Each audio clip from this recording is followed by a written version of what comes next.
We got to talk about laundry. I don't want to. Okay. I don't really want to air my laundry while talking about laundry, but I got an issue. Yeah. I got a problem. What? What's your laundry problem? I am very, very good. Almost incredible. Well, I already knew that. At collecting dirty laundry, washing dirty laundry. Okay, that's the second step. I am terrible at putting away clean laundry. Well, you missed a step there. Are you a folder? No, Do you fold? God no. Okay. I'm a dumper and grabber, and then and then a lever. That's Yeah. I think you got the order of those wrong. If we're talking about how to pick up chicks, but yeah, for laundry, I guess that sounds right. Yeah, I'm just bad at it. I mean, I'm bad. Jude, it's not uncommon for Jude to run out of clean underwear in his drawer up here. I'm like, they're in the basket downstairs. Don't you know where we keep the clean laundry in this house? Yeah, why? Like in why? The basement. Like why go through the charade of moving this up just to put it? Like it's silly. Like it's silly. It's why I don't make my bed. Yeah, we don't do that either. Much to the chagrin of Dr. Jordan B. Peterson, I don't make my bed. We don't make it. We don't make our bed. That matters a lot. Yeah, we don't make our bed. I don't often make it. I mean, it's made right now, but I just put new sheets on it. So like if you're changing new sheets or something, yes, absolutely. Of course. Yeah. But like before I ruin this bed, I might as well make it look as nice as it could be, right? I don't know. We have animals that jump on the bed, so I will just like throw the comforter. But I'm not. Your dogs aren't jumping on the bed, are they? No. Surely not. Those pugs, unless they got moon boots on, they ain't jumping anywhere. Well, there's a little trunk that they like. Oh, okay, fair. It's like a set of pug stairs. Yeah. Yeah, man. I just struggle with it. Laundry is a terrible ritual. I hate doing it. I will say one of the big benefits to having the house instead of the apartment is that now I have the laundry machines in the actual home. Yeah. So now I do not have to get dressed I mean, it wasn't that bad in the apartment. It was on my floor. So all I had to do was... we understand you do your laundry in the nude. That's... Well, I mean, he's never nude, Johnny. I just want to put on the warm laundry as soon as it's done, right? Exactly. Just don't ask them to put your shirt in a pizza oven. It will burn. Yes, certainly. It's an annoying little thing, but it's one of life's little inconveniences. What's happened with your laundry since working from home? I have to wash my gym shorts a lot more. I mean, or not.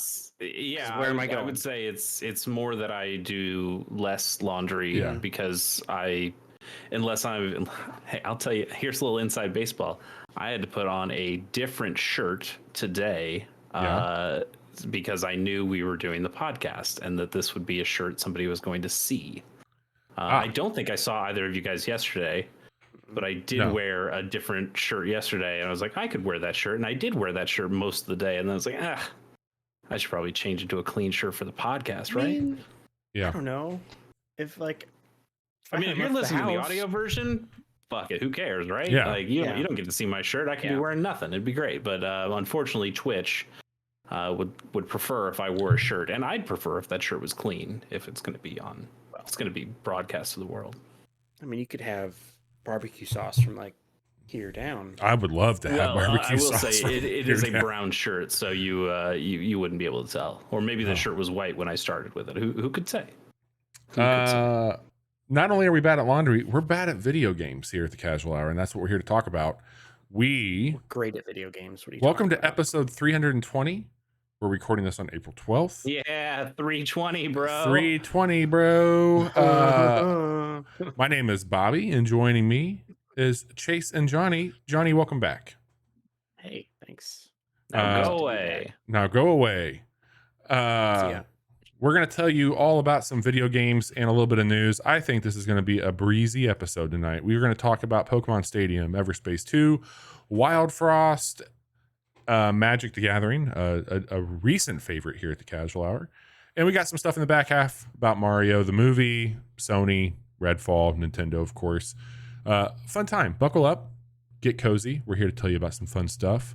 Most importantly, though, what we've been playing. And Chase, what have you been playing? I did play a few more hours of Opus today. Opus Echo Star Song, which was my last month's backlog roulette. I think I'm about at least a third through that game, probably close to half. Nice. And yeah, I think I could get through it. It doesn't seem to be a particularly long game. But you don't seem like you're liking it. I like a lot of aspects about it, but I think when it comes to thinking about it holistically, yeah, it's not really doing it for me. But I think that's a good thing in that when I write about it, which I'm still planning on writing about it, I have some thoughts in my head about why it is not clicking with me and why other games in similar situations, similar genres are working for me. So that'll be interesting. Here's my question. Are you going to write that on Substack and tell Elon to fuck off? No, I'm going to write that on Tumblr, on gamersonthego.com. Oh, no. You mean Titter? Yes, no. Titter. Or no, X.com. Not with that one either. Until Elon makes Tumblr links not work, I'll be fine. Fair. Which, cool. I don't know. Maybe that'll be his next thing. Totally makes sense. But yes, I played a few hours of Opus, but then I did want to play something new, so I decided to load up a Nintendo 64 game. You're a monster. Which just made sense to me. I'm a pocket monster, in fact. Fair. So Pokemon Stadium is now out on Nintendo Switch Online as of last night, Tuesday night. And I decided, hey, yeah, I can grab that. Bobby and I talked about wanting to check that out. I don't know if we'll do a quick look or anything on it. But I just wanted to see how it played, how it looked, how it dealt with the lack of functionality in some of its features. I'm very curious about that myself. So I mean, here's what it does. It just doesn't do anything with it. Oh, okay. Is it like when you play it without the game originally, where it's plain? It is literally playing a vanilla copy of Pokemon Stadium. So when you go to, it still has the big Game Boy Tower over to the side. And it's like, yeah, you can play some Red and Blue over here, and then you click it and it goes, yeah, put that cartridge in. I'm like, where do I put the cartridge on my Nintendo Switch? And it goes, oh, you don't have it? Fuck you, go back out. And then when you try to do one of the cups, it says, hey, you could register a team from your own cartridges. And I was like, yeah, sure. Full well knowing what was going to happen. And then it's like, you don't have a cartridge inserted here. You get the rental Pokemon and that's it. So I think for a number of people, they're going to load something like this up and go, oh, this isn't exactly what I'm looking for. For me, maybe I'm an edge case at this point, but it's exactly what I'm looking for, because I wanted to try to play Pokemon Stadium just using the rental Pokemon, just playing a vanilla copy of this game. Sure. It's something I know that I'm still technically kind of playing SteamWorld Heist on my YouTube channel. We've still got some capture card weirdness. I have another RMA request, so I'll be getting another back capture soon, right? Card. Supposedly. One hopes. So maybe I'll get this full capture card into this PC and then start doing things for real. But for now, I'm still kind of waiting on that. But this is a game that I think I would love to do for my YouTube channel someday, of trying to go through all the cups, trying to do the Gym Leader Challenge with just the rental Pokemon, because I think that's really interesting to go through these Pokemon. I did one of the cups today as I played. I did the Petite Cup, which was for Pokemon level 25 to 30, something like that. And the rentals are all level 25. And you can go through the list. Also, it was no fully evolved Pokemon, In the cup that you're in? No Pokemon. Yeah. The cup, this cup specifically I played was no evolved Pokemon whatsoever and no single stage Pokemon. So, it was only like Nidoran male and Weedle, and you couldn't get like an Electabuzz or whatever. And that was really fun to go through those Pokemon and to look at what the rental movesets are and go, okay, I have to think back to how Gen 1 mechanics work. So there's no physical special split here. You take a look at a Pokemon like Krabby and you go, okay, Krabby's got some really cool moves here, but also you have a terrible special stat.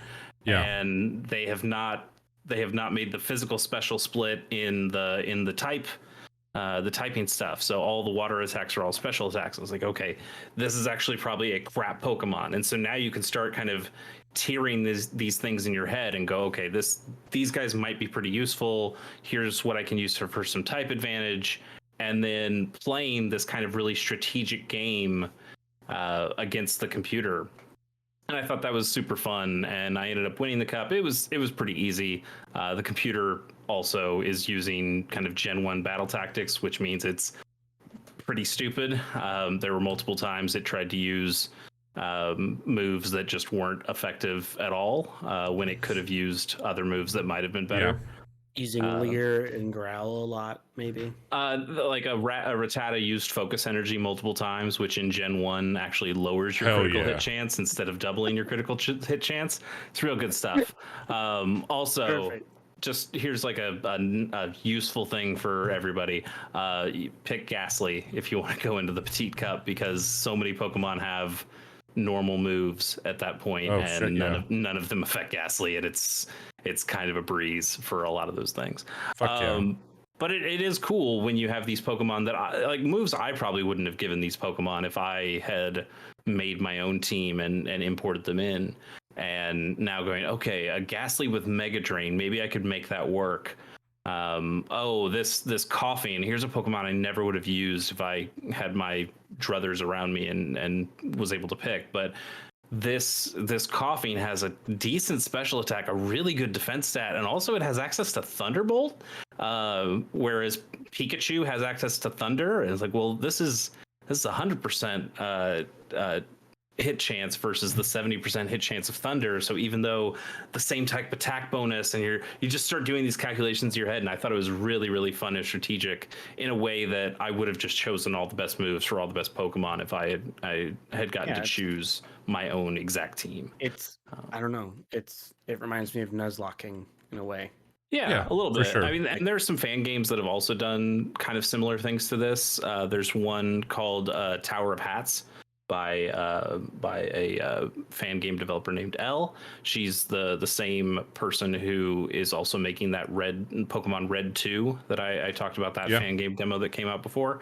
But she made another one called Tower of Hats that is about rental Pokemon, and it's all about battling. And whenever you beat an opponent, you're able to take one of their Pokemon, like a pink slip, and then you can use it on your team, but you have to kind of keep swapping out to know that you have the right Pokemon for any situation. It's just gamifying Pokemon in a different way. Anyway, I think this was really cool. It's not going to be for everybody, but it does play nice, man, pretty darn well. I had no issues. I guess the only issue I potentially had is that on the N64, unless you have one of the N64 controllers that plug into the Switch, you're going to be using the right thumbstick for the C buttons. And Stadium uses a lot of the C buttons to pick your moves or to pick which Pokemon you're throwing out. So if you're not pretty sure that you're hitting right on the thumbstick instead of hitting, I don't know, maybe a little top right, and maybe you'll end up hitting up instead of right because you're on an analog stick instead of a digital button. That's really the only potential issue. I didn't deal with any of that when I played it today, but I could see that being an issue. Sure. But all the mini games are still there. There's still a lot of content there. I'm pretty excited if they add Stadium 2, because Stadium 2 takes the Gen 2 mechanics that, while not perfect, are a big step up from the Gen 1 battle mechanics. And I think they also have better mini games. For sure. So Stadium 2 is also pretty good. Nice, man.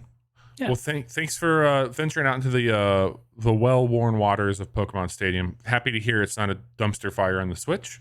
And maybe we'll figure out a way to do like a quick look back or do something with that and check that out. I mean, it does have online multiplayer, so it could absolutely be a game that we do for a casual Monday where we just battle against each other or go into the mini games or do something. That'd be real dumb.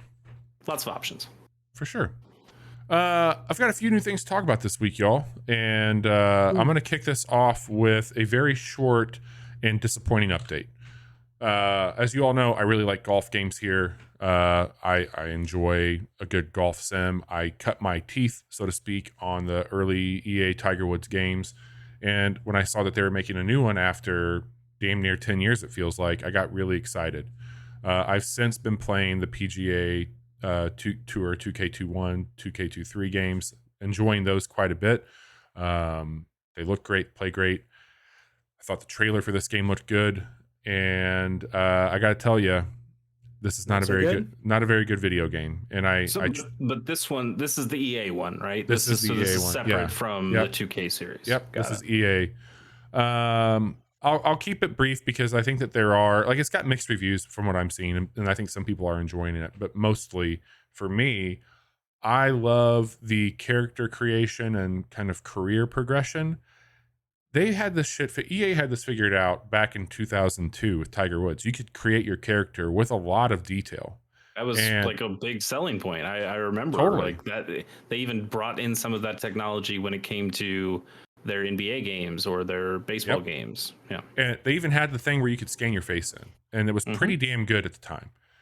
This game has one of the most generic ass fucking creative golfers I have ever seen. You have maybe 10 faces to pick from, and you can't tweak the face settings. It's really fucking weird.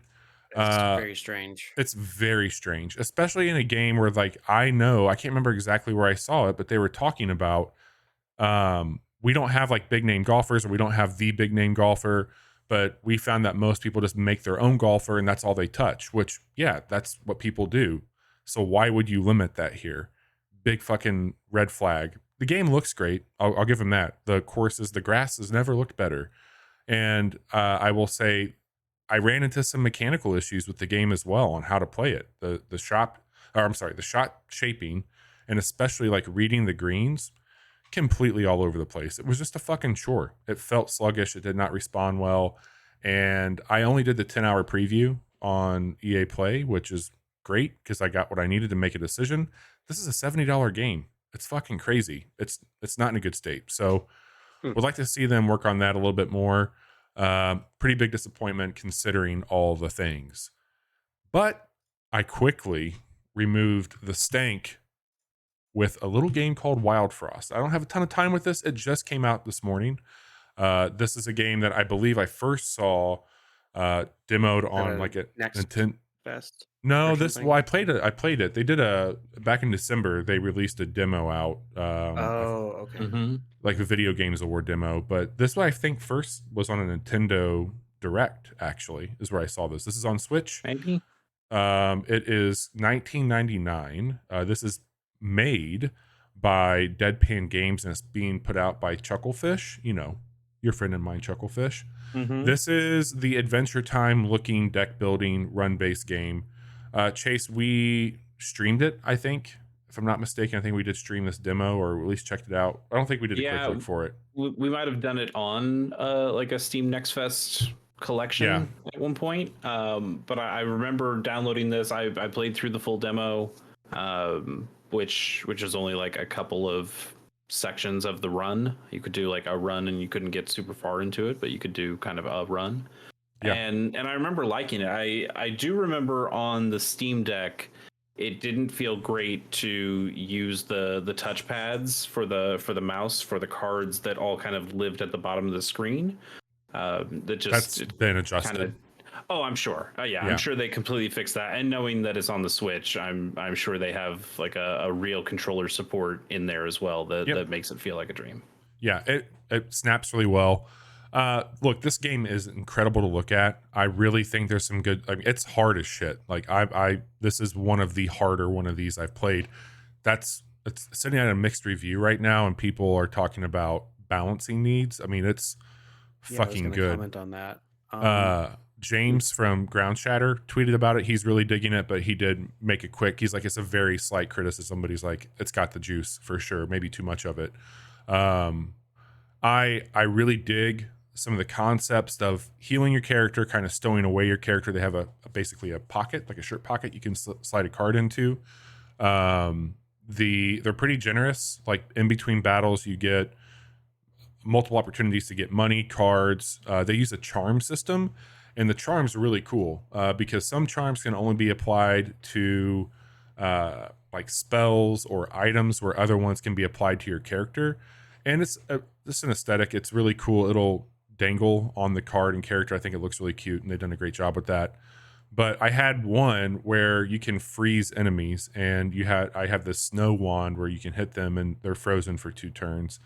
This charm I found is it turns the card into a consumable where you can only use it once per battle, but it added like 5 or 7 to your baseline attack with it. So then I had this wand that would allow me to freeze somebody for like 8 turns in a row, which was great. So I would just pop that when the boss came out. They'd be frozen for a while, and I'd work on cleaning up everybody else. You need to get really good at combos and some synergies on what you're building out with it if you're going to make through it. Because I've had non-bosses just wipe my entire hand out within like a turn or 2. Like it's hard. It's hard. But you're getting upgrades. There's things that they're having you run. Like, okay, you used your refill ability 5 times this run. You've unlocked this new thing, and this wasn't in the demo that I recall. But you have a whole base that you're building. Yeah, that was definitely not in the demo. Yeah, so you're unlocking on your run all these things like vendors and shit that will let you can start your run with a companion, for example, like a little creature, and they have a pet shop, and you have to do certain things to unlock new pets that you can pick for your run. It's really cool because you're building out this whole thing. We're going to quick look at this weekend. We're going to stream it on Monday. I think you and I are going to have an absolute blast with this on Stream Chase, and like I know you're really good at these types of strategy games and looking at engines, and I'm going to need your help because fuck man, like it's a challenge, but I think you will really dig it. I could see you picking this up on the Switch. I think it scratches a lot of the right itches for you from what you've shared. It's the problem. I mean, I don't want to be dismissive, but it seems like it's potentially got or it has to go through the same gauntlet we talk about with all these kinds of games. When you have a Monster Train, when you have Slay the Spire, yeah. When you have all of these roguelike deck building games that are so good, and I still don't feel like I've scratched the surface in those games, despite having put tens, if not hundreds of hours in them. Is this worth the investment of, do I need to jump into another one of these? And that's not trying to be dismissive. I'm not trying to say I don't want to play it, because what I have played I thought was really cool. I'm looking forward to seeing more of it on Casual Monday. But I guess to you as like a consumer report kind of thing, yeah. If I was a player of Slay the Spire, if I was a player of Monster Train, if what's the Battle of the Bands one that we played? Power Chord, yeah. If I was a person who played a lot of these kinds of games, is this one that hangs with those other ones, or is it one that I'm just playing until they make some new content for one of the ones that I'm already playing? Or is this just one I'm going to play for a little bit and then cast off? I don't know, man. Like this one seems like it's got a little bit of the sauce with it. Like I think so it's got juice and sauce, you say? It's a very wet game. Very impressive. It's a very wet game. I think that there's something here for sure. I think the base building aspect is cool. I've really enjoyed what I've seen with some of the companions that you can pick up along the way. I also know that you're a big fan of the like the hand-drawn kind of Adventure Time art style. We played a few other games. Sure. I think you kind of dig that look a whole lot. But this one it's simply chat's telling me not to call games wet. I'll do my best. What if we were talking about Bethesda Game Studios' own wet? Then it would call that wet. Is that a wet game? They made a Wet 2. Wet is well. That's just wetter. It's wetter. It really should have been called. It really should have been called Wetter. Yeah, they made a Wet 2. Yeah. Yeah. So anyway, I'm sorry, it was canceled. Wet 2 double feature was a canceled game. I was gonna say, like, I'm pretty sure that shit did not set the world on fire. But there were plans for a Wet 2. Chase, I think there's a lot here just to get to wrap this up from a strategy standpoint. One of which is you go through your cards pretty quick, so you're dealt out like 5 or 6 cards at a time, and those kind of stay. Like you don't get a new refresh each turn unless you activate a refill. Activating a refill is using a turn, so you have to kind of give and take a little bit on, am I in a position to burn up a turn and potentially dice roll my hand here? So there's some really cool stuff. It is deck verified. Johnny, I think you asked me about that earlier. It plays great on Steam Deck. It looks great, plays great. I played a little bit on there today. I will probably play a run tonight when we get done recording, but I'm excited. I'm looking forward to quick looking this and streaming it with you on Monday. I think we'll have a lot of fun with it for sure. Sounds great. And then Johnny, there's a game that you and I both been playing a lot of. Chase, you and I have quick looked this. I will do my best to just shut up for a bit and let you talk, Johnny, but I will just say Everspace 2 is out in 1.0, and god damn it, I fucking love this game so much. It is so good. Yeah, man, we fell pretty hard for this thing when it first hit early access way back in 2021, and we each were like, okay, maybe we should just pump the brakes on this one and wait for it to be fully cooked. It's fully cooked. It's out of the oven, and baby, it's hot. It's so hot, fresh. This is steamy.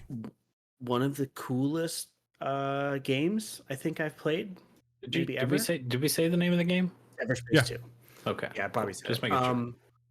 And so it is a looter where you are controlling a spaceship. All right, I'm with you so far. You can fly it in third person. You can fly it in cockpit mode. It's a looter flyer, is what you're saying? Mm-hmm. A fluter. It's called a fluter. Okay. I think that's called a flautist. Yes. Yes. Yes. And you're flying around these open areas in space, checking out derelict spaceships, getting into dogfights, going down to planets, checking out old debris and stuff. It is my shit exactly. Yep. It hits in such a good way. I think that the it's really hard to nail like aerial combat, I think. And I feel like they really knocked it out of the park. It feels like however you want to deal with situations, like they have a ship that is designed to let you do it that way. What's the class that we're using? Is it the Vindicator? Vindicator. That was a late added class. I did not play it in early access. Yeah, I've only played it here. It's completely new to me. And when you destroy an enemy ship, you fly next to it, you hit F, and it turns the wreckage into a little drone that follows you around. And Bobby compared it to the Necromancer in Diablo, which is fucking awesome. And that also translates here. Bobby, you're farther ahead than I am, so like, yeah, I'm already into an area in the game that I haven't seen before. Yep. But I know that like, I've had some stuff going on personally that has prevented me from playing as much of this game as I'd hoped. So I only have like a handful of hours into it so far. So what? For sure. Bobby, tell me yeah, what man. you're feeling. I've gotten to the third system for the first time. Mm-hmm. I think I maybe just got there to see what it looked like in early access. But I've just been really enjoying the loop of picking up jobs off of a job board, running some side quests, and working on like tweaking and upgrading my ship. I've got 3 ships now, and they do tier levels that you can basically unlock or buy. And I have a tier 2 striker that's got a really cool passive ability. So Johnny and I are using a Vindicator, which you can reanimate up to 5 ships. The striker has this buff that whenever you are within a certain distance to an enemy ship, it gives you a 5% increase on your main attack. And that will stack up to 30% increase based on you being surrounded. So this thing hits like a fucking truck. Cool. Yeah. And it's really cool because if you want to play fast and aggressive, you can fly in, and depending on your weapon type, holy shit, man, you can do some really nasty damage with this one. And you feel like a real flyboy with this one. Like, you're going to go in, you're going to be trying to strafe around a bit, do some big damage and get away. And you've got good speed and good shield. So if I want to like fuck around and move, I'll load in my striker, but the Vindicator is just unbelievable at what it does. Yeah, and you can, I think I tried to show Chase in the quick look, like, hey, we're gonna fly up here and do something to these ships, and like within seconds the drones just flew out in front of us and cleared it out. It was very good. Story stuff's getting really cool. I didn't get too far in the story in the early access, but I'm enjoying that a whole lot. And I've been getting a lot of modules for my ship, which is allowing me to swap out parts and make it feel a little bit more unique to me. I like that quite a bit. And the customization in the perks that you unlock as you gain new companions, and then you yourself the pilot. The crafting system was not there in early access.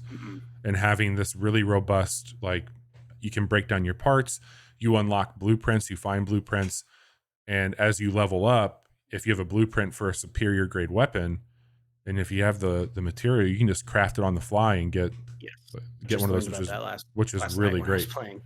Yeah, I mean, it's not super freedom, right? Like, I'm thinking of, like, here's a spectrum here, and on one end we have Star Fox, where you're literally going through pretty linear levels, and then on the other side you have like a No Man's Sky. I know you both are big No Man's Sky people as well. You played a lot of that, so you're not necessarily getting that much freedom and customization. You're flying like, you can't get out of the ship, right? Yeah. No. But like, in comparison to those, you want to talk about like a little bit more of like what you can do versus what you can't do in here? Sure. So there are areas in space. There's one planet that I've been to so far, and it's like a generous chunk of area for you to fly around into. Some of them have been so big that, like, there's been stuff on the other side that takes a minute maybe or more to get to. So it hasn't felt confining in any way, and like for what it's doing, I think that it makes sense for them to, because these are all like crafted, like, it's not procedurally generated. Like, the developer went in, they made all this stuff. They even call out being inspired by the visuals of Destiny as well, which it's there. I did. That is maybe one of the first things I mentioned on the quick look, is like they absolutely stole some Bungie developers to make those skyboxes, because they're it's a very pretty looking game. It looks so good, man. One thing I'll just really quick on that, just like put a bow on what Johnny shared, and I want to hear what you have to say there. I would compare this more. You're comparing it to two flying games, which naturally you should, but I would compare this game more to like Assassin's Creed Origins. I would look at it more of like a Witcher 3. I would look at it as like a Fallout almost, or a Diablo. Like, it's an action RPG, open world action RPG, and you just your character happens to be a ship, and that's how I'm approaching it. And you're doing fetch quests, you're doing puzzling, like you're finding, like, hey, find this battery that's buried somewhere in wreckage, and you need to go find a spot to put it that unlocks a secured crate. You're getting loot from doing certain missions. There's like hidden shit you can blow up, like false walls. It's a fucking looter shooter action RPG. Okay, because that was kind of my other question is, we touch on a little bit on the quick look when you go to a planet and you got into like a dock down there, but how much, when I think about a space game where I'm shooting stuff, space is pretty big, and it's also pretty empty. So when a lot of those dogfights can feel very similar, because it's just, oh, there's people all around me. I've got to, you're in the vastness of space, so you can kind of keep turning around. You don't have to really know where the horizon line is, because you're just in this big fight and you're figuring it out. But how much more to it is there? Like, if you're going down to the planet, are you I'm trying to think of like famous flying scenes where like, are you going through ravines and stuff where you're doing dogfighting there? Are you doing like a run, like a Death Star run where you're trying to go? Like, is it constraining you in spaces too? You talked about like finding a false wall and breaking it open and opening stuff. Are you like going through dungeony kind of stuff near somehow? There's some deep cave systems for sure that you'll have to like kind of Legend of Zelda, like, okay, I need to do a light sequence to open this door to go through to get to a generator. It's not as in depth as some of those games that maybe we've alluded to already, but there's definitely something there for it, which I think is pretty damn cool. It adds a nice variety to it. There's boss fights with like multiple health bars and all kinds of shit that happens. So from a variety standpoint, you do encounter that. Enemy types are going to get leveled up alongside you. There's there's 3 types of things to keep in mind: a shield, armor, and overall health. And you have to have the right weapon type to template match to that to lower it down. So you got to get creative with that. And the last thing I'll call out before passing to Johnny is you start to find like treasure maps that are at the same rarity level as what your gear is. So you might find a blue, a red, or a white one. And with that comes new conditions. And like the superior one that I finally found like you're 140% chance if you clear this, you're going to get really good loot. But every asteroid that you warped into had a mounted turret on it. If you killed an enemy, any of the other enemies would automatically get full health. So it was like there was some conditional stuff that was going on, kind of like a public event. Like imagine a public event that like hey, if I do it this way, I'm going to get this loot. Like you kind of know that if you do it, you're going to get these things. Mm-hmm. That became pretty cool because that was a very neat variety trick on how I knew the enemy types because there's a boss and everything. But now I had to know, okay, which ones do I want to kill first to keep them from regenerating, and what asteroids can I work on? So there's some stuff there that was really cool. Johnny, anything you want to call out with that? No, I think I pretty much said my piece. It's an insanely cool game. Yeah. And I'm glad that it's finally here for real. Yeah.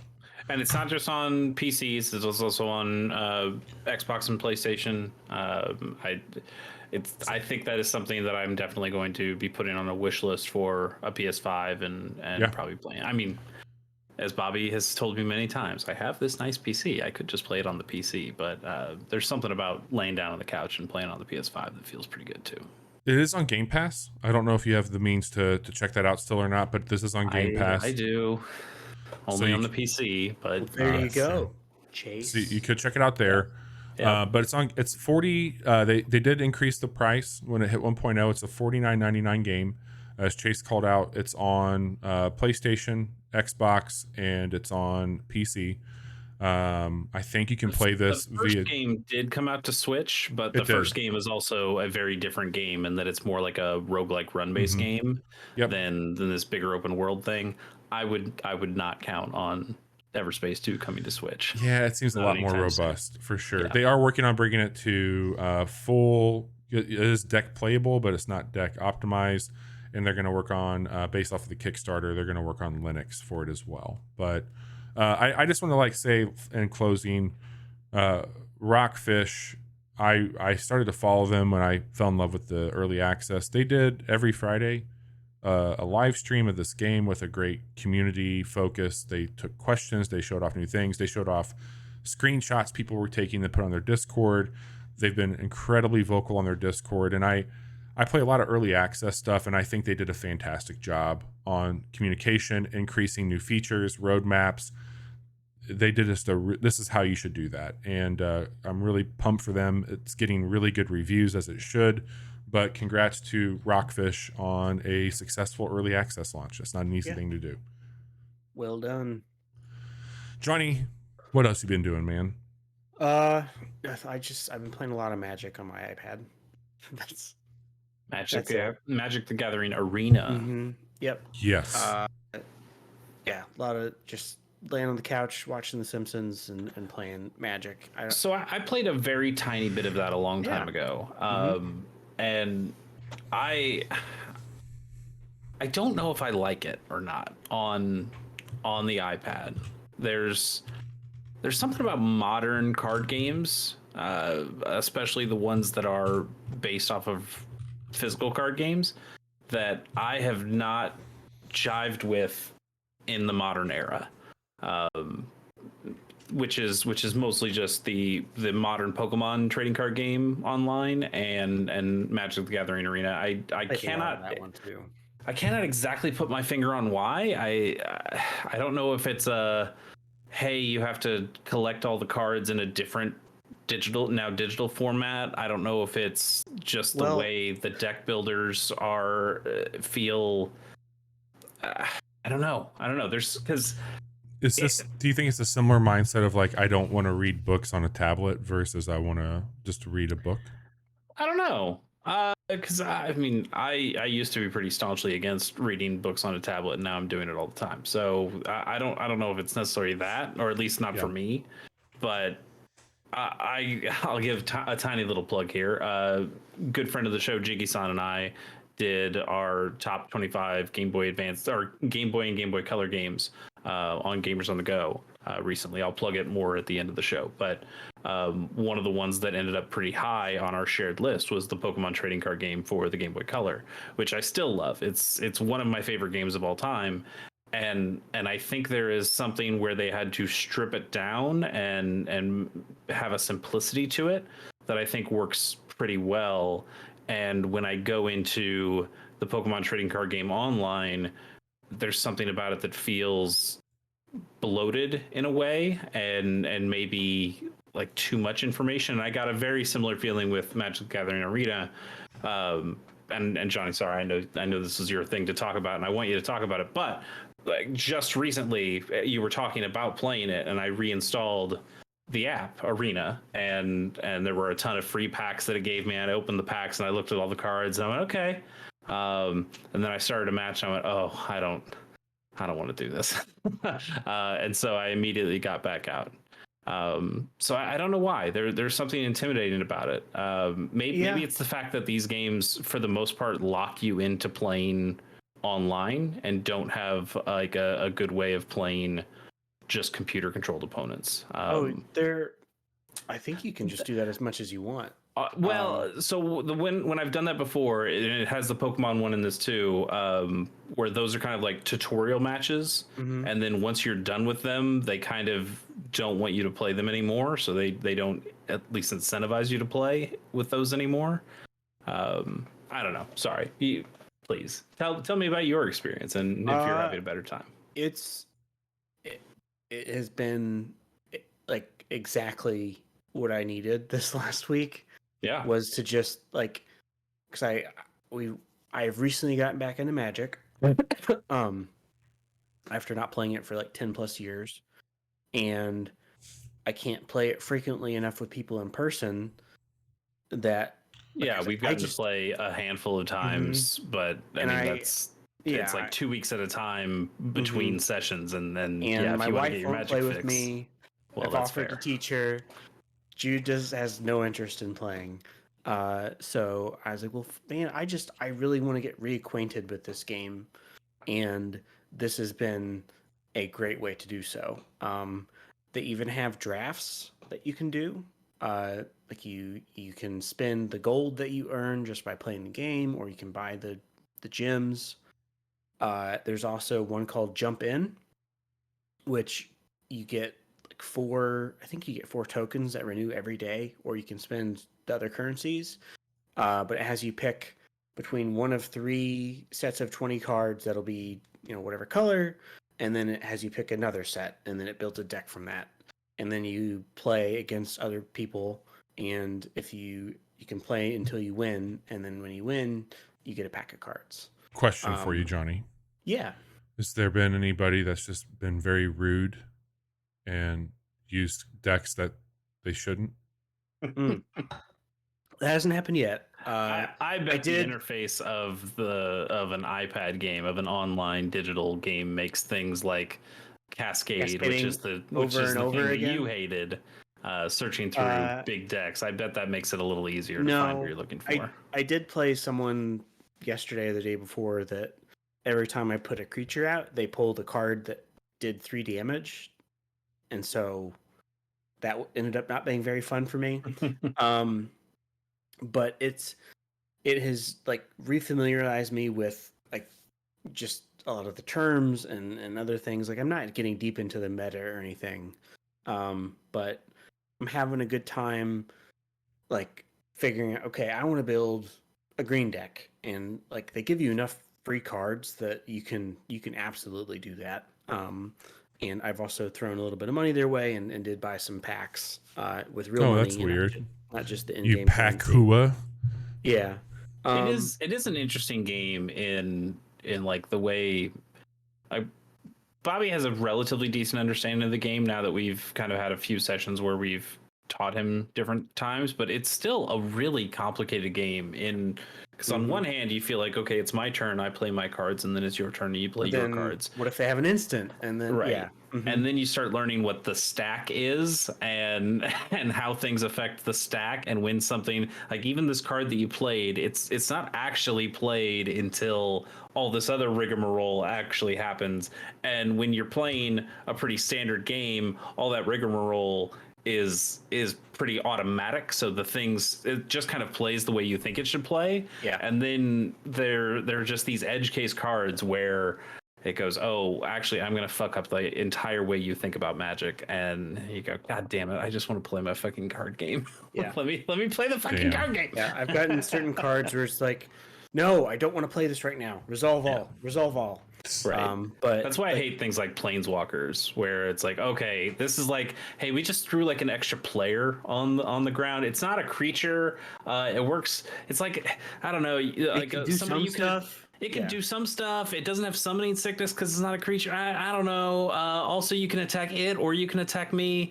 It's like, man, why are you overcomplicating this bullshit? But also, the cards are really cool, and you kind of feel like you have to play with these things. Yep. So yeah, I'm having a good time with it. I love card games. I really like Magic. Yeah, we're gonna play it next weekend? No, 2 weekends. I think something Earth Day. I have to double check to make sure that I didn't double book myself, because we did make friends. Hey, here, you know what? Somebody's playing Magic the Gathering on Earth Day. I will be that person. I believe who I'm playing with. I don't know. Yeah, I believe we may have made plans with some friends of ours earlier this month for that weekend, but I don't remember which day. I will let you know. Do they have Magic the Gathering? No, they don't. Are they going to make you a homemade smash burger? They might. No, they won't. Will it taste as good as Bobby's? Then why the fuck do you even need anything else? What could they possibly offer you? We can talk about this off air. You can talk about it. You can go look in a mirror and talk to yourself about your decisions. You don't have to talk to me about them. Decisions? Yes. Okay. I have a feeling these plans were made before our silly plans were made earlier today. That's why I don't remember the date, because it happened at least 2 weeks ago. Hey, Bobby, you saw the Mario movie? Yes. How did you enjoy it? I enjoyed the Mario movie. This was a really cool thing. I got to take my nephew to see his very first in-theater experience. So it was my dad, my brother, my nephew, and myself. And what did he think? Oh my God, dude. He lose his mind? He was so fucking loud. Like he didn't know theater etiquette. So was he loud, or was he Johnny's Family loud? He was loud. Oh, okay, just regular loud. He was loud. He was so funny, man. Like if he'd be like, Donkey Kong, and like just scream Donkey Kong, like he didn't know, like you can't do that. He's a kid. And, look, I think no one can get mad. If you're in the Mario movie, and there's a child shouting, right? I mean, also, I have a feeling he probably wasn't the only one who was excited to see Donkey Kong at the movie theater. So it was really cool to like experience it through his eyes. Like he got very nervous when things were happening. Like if something bad happened to Mario, he didn't know. He didn't know that Mario would be okay. So like watching him go through that was really neat. And I think it was really cool for me, you know, like there's a lot of callbacks in this movie to things that we all love. I mean, it's definitely playing hard on nostalgia, which is I'm there for it. It's a kids movie, which is what it should be. And I think it's doing very well. I mean, it's got some middling reviews, but it's performing exceptionally well. It's the highest or the biggest animated film opening of all time. Yeah, I mean, the question I had there, middling reviews, it's what are the expectations from That's the thing for me who's watching that? Because like if every critic goes into a movie thinking, is this thing going to be like an Oscar nominated thing, and they come out going, well, Mario movie, that ain't gonna win no awards. And it's like that's not really the point of what the Mario movie was made for. Yeah, it's got a 57 on the thermometer for critics, 96% audience score. Let me ask you this, Bobby. Did you watch the either of the Sonic the Hedgehog movies? I have seen the first Sonic the Hedgehog movie. How would you compare the experience of watching the Sonic the Hedgehog movie to the Mario movie? The Sonic the Hedgehog movie felt like they were trying to bring Sonic into my world, and the Mario Brother movie felt like they were trying to bring me into Mario's world.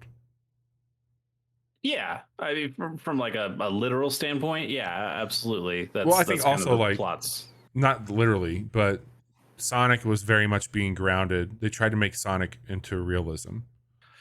Yeah, that is the thing I've heard. The way somebody put it that sounded kind of eloquent to me is that for the Sonic movie, they tried to turn Sonic into a Hollywood movie. Yeah. For Mario, they turned a Hollywood movie into Mario. Yeah. Totally. And it's more like, hey, the Sonic movie has more of a normal movie structure. It's like a buddy comedy thing, whereas the Mario it's like movie, the Detective Pikachu thing. You know, but like the Mario movie, as you kind of said, it is so jam packed with nostalgia and references. It's kind of just like hitting the stimulus for an hour and a half or whatever. I would love to watch it again to try and pick up on all the stuff happening. Like there's voices that they don't really say who it is, but I mean, Charles Martinet, he's in there. He's somewhere, right? He's got some stuff. Yeah.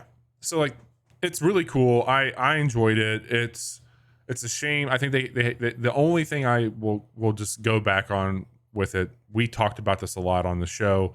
It's just not Chris Pratt. He does fine. There's a lot of talented voice actors out there that it's an animated movie. They could have easily, instead of going for the big, like, correct, who's the big Hollywood name, like going for like, you know, your John DiMaggio's or your Billy Mario's West or your so Charles fucking Martinet's. big that like Mario doesn't need an all-star cast of voice to like bring Mario to popularity. Is Jack Black? He's very good. He seems like he was way into it. He's very good. I mean, song and all, he does a good job with. I mean, that's the one that feels like you had to. I don't think you could make a Bowser. Bowser hasn't talked enough in anything to. I mean, he's growled and stuff, but you had to give him a voice actor who could do something if you're going to make a movie with him in it. He did and so I think good. Jack Black's a great choice for that. And from the trailer stuff and hearing what you said, it sounded like he did a great job. There's still something. I mean, I know Martinet is not out there voicing Mario for hours and hours and hours, but I think he could. Oh yeah. And that's the thing that makes it feel weird is like, oh, we felt like we had to get Chris Pratt to be a big movie star for this thing to put it on the box, but I don't think you do. Mario's the big name that you put on the box, and that dude's fucking Mario. It's not like he was busy. He's in the movie for you. I can tell you right now, just like brace yourself. There's a few things that are going to happen. Yeah. For sure, there's going to be another one of these. There's absolutely going to be a Luigi's Mansion with Charlie Day. 100% that's going to happen. Right. That'd be pretty cool. I'd be totally okay with that. And I think that they're going to do a Donkey Kong Country. I would almost guarantee it. You think? Oh, yeah. Absolutely. Because it's going to be the quadrilogy. Because Rogan's the one who seemed like he was least into this. Where I know he had the quote like, "Oh, I'm not changing my voice. I'm not going to try to sound like Donkey Kong. I'm going to sound like me." He has fun in the movie for sure. It's. I mean, Donkey Kong's laughing, and it's the where I can't fucking do it. You know, like that stupid laugh he does. But it's. I think that those are gonna. I think for sure you'll probably see, hey, we're making another one of these, and by the way, we're gonna make a Luigi's Mansion. I think that's probably what will for sure happen. I could see that'd be very fun. Yeah, I think that will for sure happen. Well, before we move off the movie talk, yeah. I watched the Tetris movie. Would anybody like to ask me anything about the Tetris movie? I want to watch it. Me too. Did you enjoy it? Yeah.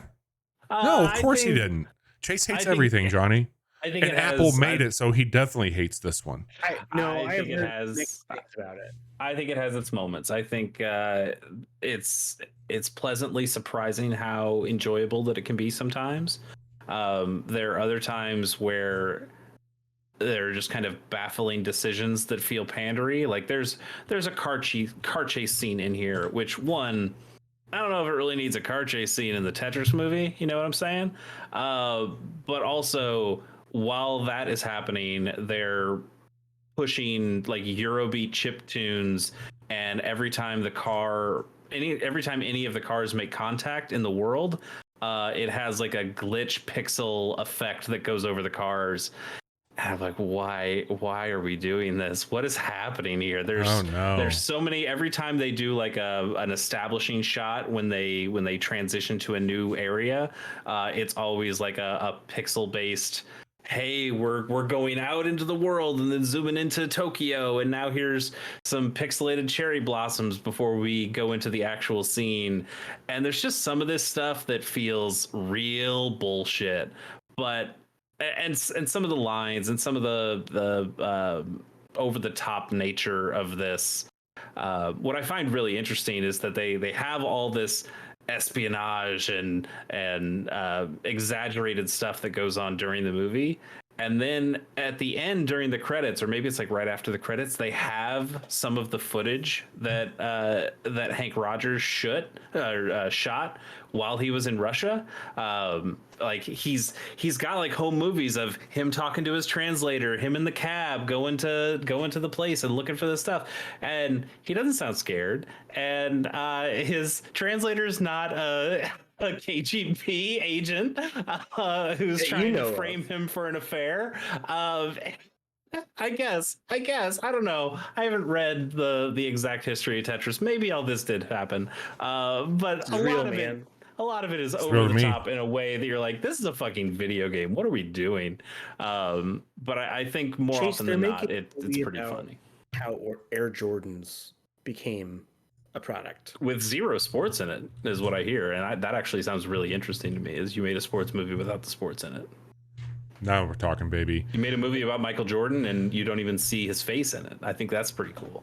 Yeah, Johnny. What other news is happening out there outside of Chase and I going to the movies? Sony is killing your dreams in September, and by that I mean Media Molecule will no longer be supporting their game Dreams, which is a very cool game that lets you make games. It's Game Maker, baby. I dabbled a little bit with it when it first came out on PS4, and I was like, I will never have enough free time to make anything cool in here, so I just explored basically what people said about like Little Big Planet and Mario Maker and plenty of other things like in this vein. So I will leave it to the people that do have that time, and those people made some pretty cool shit. They did. It's I wish that they would port this to PC. My God, like that seems like just do it. Just fucking do it. Or well, Johnny, I have a news story here that says in September they are absolutely not doing that. Yeah, I know.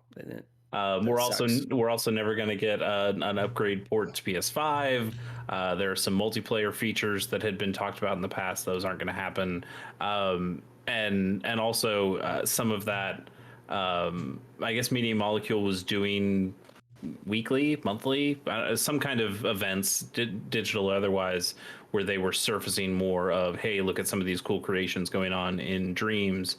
And it sounds like that stuff is also ending. That is part of the support that is ending in September as they move on to other future projects. It just sounds like Dreams, as cool as it was and still is, it didn't set the world on fire. What dreams may come. Yeah. I feel like this would do so well on the PC. But or they could do something with like the PSVR. It would be fun to probably fuck around in there with some of those tools. Yeah. I can see that being a thing. Yeah, it's a shame because it was Sony. such a cool idea, and it seemed like they executed it like very well. It just didn't take off. I mean, these types of games feel like they have a cap on them, whereas Little Big Planets were all relatively successful when they came out, and yet, I mean, I don't know. Sackboy is kind of like a Sony mascot icon at this point, but those games never felt like they achieved the same level of acclaim and popularity that something like God of War did, or Ratchet and Clank did. Sure. And so I wonder if there is just this limit that, hey, the games where you make games are only going to get so popular. Like Mario Maker seemed like a big deal, but I would say Mario Maker even feels like something that didn't break out in the same way that a new regular Mario game would have.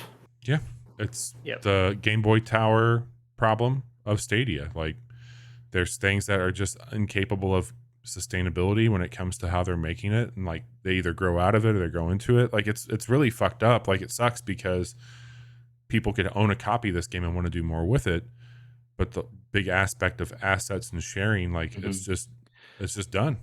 So that is important to note. I mean, there will still be ways to share stuff, and the servers aren't going away anytime soon.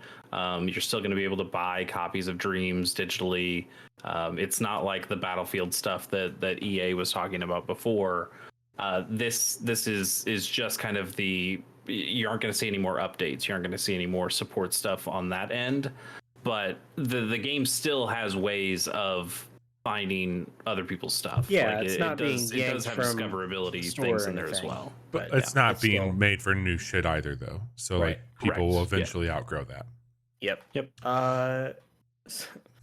Speaking of things that I wish people could outgrow, is launching new games on hardware and not being able to hit 60 frames a second. It's I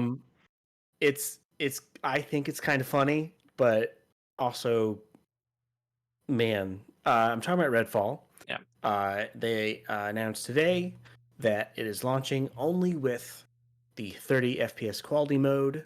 Performance mode will be patched in at a later date.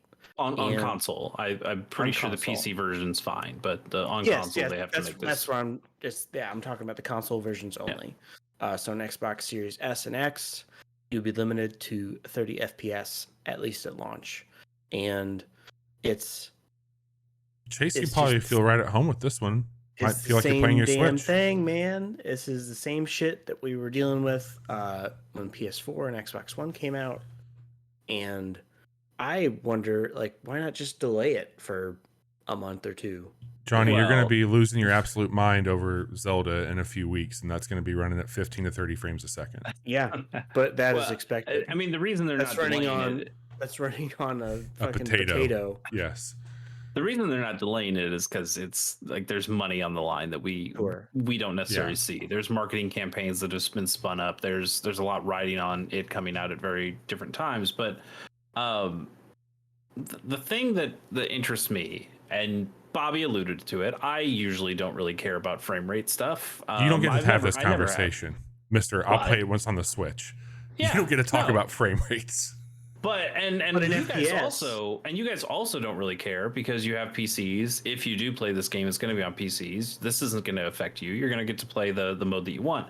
What I find interesting though is when you had to make this decision as a developer, okay, we can't get all the features in at launch. We're going to have to make a patch. What do we prioritize? The one that they prioritized was higher resolution and less frames. And I think that's bad. I think that is kind of a thing. Is like a whole issue with the industry. Clip that really quick. What? I don't think that's objectionable. Is that if you had to choose one, I think you should go for performance. Have your game run more smoothly, better instead of look better. But it's sexier to look better. It's sexier to have that higher resolution. It's Or just do what Pokemon does and say, we don't care about either. At least that's a choice. The choice was made not to do anything. But when you had the choice and you made a choice, I feel like you picked a weird one. You made the weird decision. Yeah, I agree. I don't know. I don't know. I laughed when I saw it because I was like, this is dumb.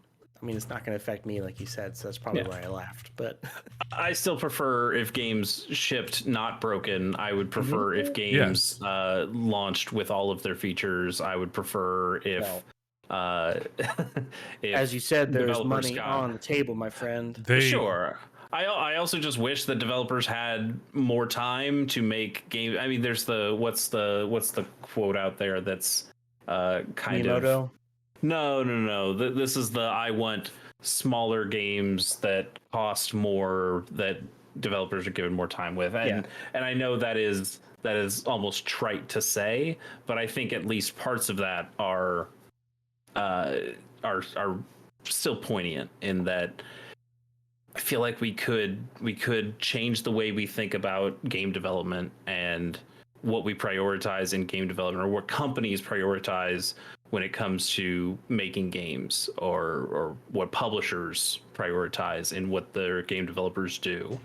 And that is not something that seems to be happening. And it seems like we're going to this kind of unsustainable, hey, what if we made the thing as pretty as possible, but then it's also kind of a cardboard cutout. And I feel like that's something they were all working on Starfield, man. They couldn't help it. Sure, but I mean that's something that I felt like we saw with Cyberpunk, right? Like that was a game that on its surface looks really pretty, and then you get into it and everybody starts T-posing, and you go, okay, well, we all made sure the graphics looked nice, but we didn't make sure that the game ran correctly, and I think it's just a priority thing that bugs me. Yes. Johnny, what's Nintendo up to? Nintendo Live is coming to the United States for the first time. How many frames per second would that run? Well, it's going to take them a long time to get here. I'll tell you that much. We'll have to wait and see. It's happening September, and there's no firm date on that yet. But yeah, first one of these, I think it could be a good time. There'll probably be some really. What is Nintendo Live for those who don't know? Nintendo Live it's kind of like a PAX-esque, I would say. Like you're going to see, it's been in Japan for a while. They'll get to experience games that they'll have on display. They'll have characters that'll be walking around that you can check in, like probably people as Mario, especially with the movie. I imagine that's probably why this is happening. If I had to be honest with you, people are going to definitely come and see Mario in Seattle. It's more or less just a celebration. It's like Star Wars Celebration, but they'll probably show off some shit there, I'd imagine. There'll definitely be games you can play, characters you can meet, swag you can get. Okay. But yeah. Because, I mean, they've had all of these components in different ways before. I mean, that Mario van was at the last PAX, sitting out there for people to take photos of. Nintendo certainly has field teams that have consoles out there that you can play. Here's a selection of upcoming games and things like that. Directly from their website, during the event, visitors will be able to celebrate the world of Nintendo, taking part in Nintendo Switch gameplay, enjoying live entertainment, cheering on high-energy gaming tournaments, and taking unforgettable photos with recognizable characters like Mario and Luigi, among many activities. Does it say where in Seattle? Is it like at the convention center, or is it like in a park? Not yet. Or... No location or date. Needle? Yes, it's at the Space Needle. Yeah, right. It's going to be. They're taking over the Museum of Pop Culture right outside the Space Needle. Oh, dude, that place is so awesome. It's a pretty cool place. I will be in Seattle this summer. That's not September, you dummy. Nope, it's not. Push it back. It's close. Push it back. Well, actually, we're not even really staying in Seattle this time, but we'll be in that area. Yeah, you're only sleepless in Seattle. You never stay in Seattle. That's the rules, Johnny. I don't make them. Yes. That is That's going the to news. do it for the news and the games Yeah, we're the city playing. that never sleeps, right? Yes, the city that never sleeps. Hang on, our photos are all fucky because Johnny wasn't here the last Ooh, time. yeah, Bobby and I get our own. We can lady Hey, and tramp hey, this. oh, Hey, no, hey. am I going? Yeah, I'm going the right way. Yeah. Oh God, I don't like that. Hang on. Let me see here. Johnny was not here the last time, so we're gonna turn these on like so. Okay, everybody is in their right box. All right. All right. Welcome for new watchers. This is how we record our show live. We've had a lot of fun this week. We've had Monsters Train, something that we love on Casual Mondays. Probably either a good or a bad thing to play that right before we're going to Wild Frost next week. Good point of comparison at the very least. Yeah. We talked at length about Everspace. I linked to that here in the chat, but we have a quick look up for it. All the links that you would ever need for our show can be found right there. We also recorded episode 320. Thank you for sticking around for that tonight. Tomorrow we have our first quick look back where Chase showed off Mole Mania, the 1996 hot Nintendo Game Boy entry. And on Friday night, Johnny and I go back to Virginia and Kelvin in Sons of the Forest. Sweet boy.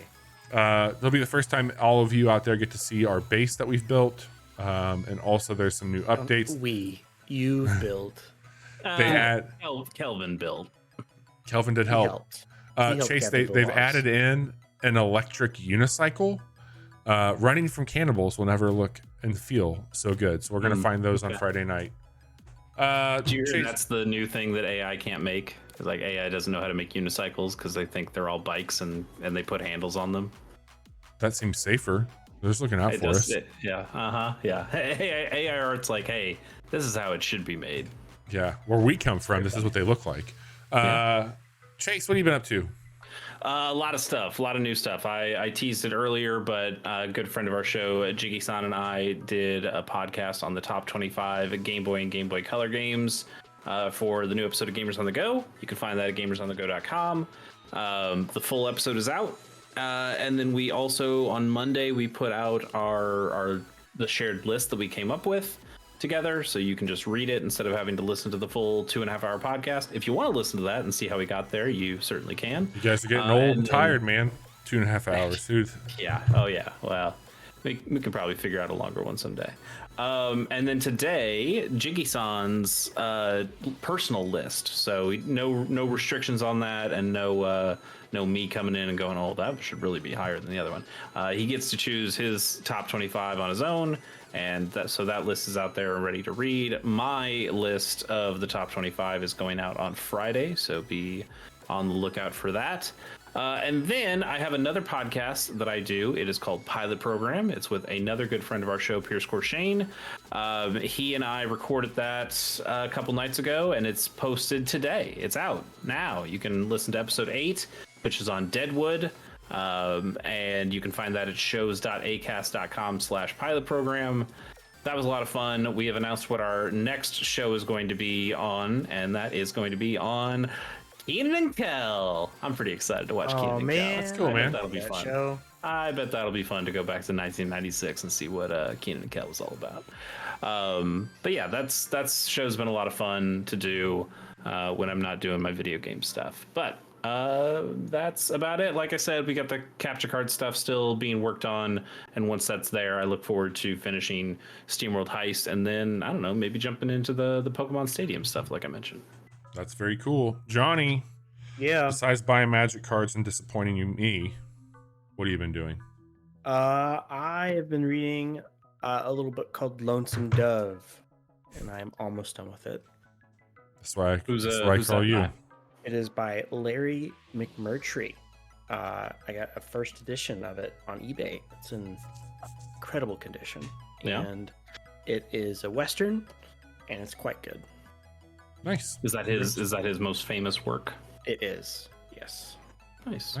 I I will say when we were watching Deadwood, I made the mistake. I watched Unforgiven, the movie Unforgiven, in the same week that I watched the first episode of Deadwood, and I gotta say those two things completely blended together because they're kind of just the same thing. Yeah, fair.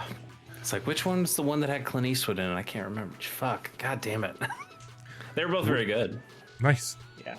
We will be back Friday night with The Forest, or Sons of the Forest. I'm sorry, not The Forest, but Sons of the Forest. And check out our quick flicks this week.